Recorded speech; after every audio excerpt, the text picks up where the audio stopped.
વધુ એક નગરપાલિકાની આર્થિક સ્થિતિ જે છે તે ડામાડોળ થઈ છે। જામખંભાળિયા નગરપાલિકાનું 1,47,47,00,000નું વીજ બિલ જ બાકી છે।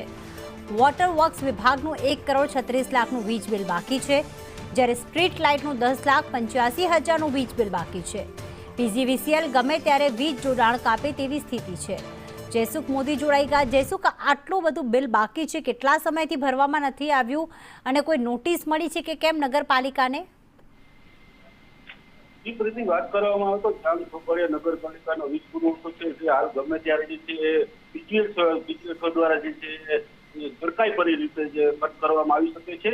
દ્વારકા જિલ્લાની સૌથી જે મોટી જામખંભાળિયા નગરપાલિકા છે તે નગરપાલિકાનું 1.5 કરોડ જેટલું બિલ છે હાલ અત્યારે બાકી જોવા મળી રહી છે। ત્યારે બીજીએલ વિભાગ દ્વારા નગરપાલિકાનું વીજ જોડાણ ગમે ત્યારે કટ કરી શકે ત્યારે કટ કરતા જ નગરજનોને હાલાકીનો સામનો કરવાનો વારો આવી શકે છે।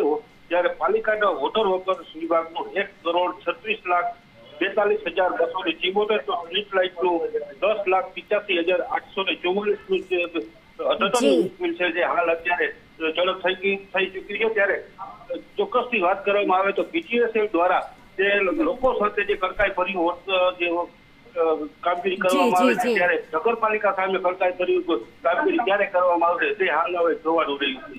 આભાર તમામ વિગતો માટે।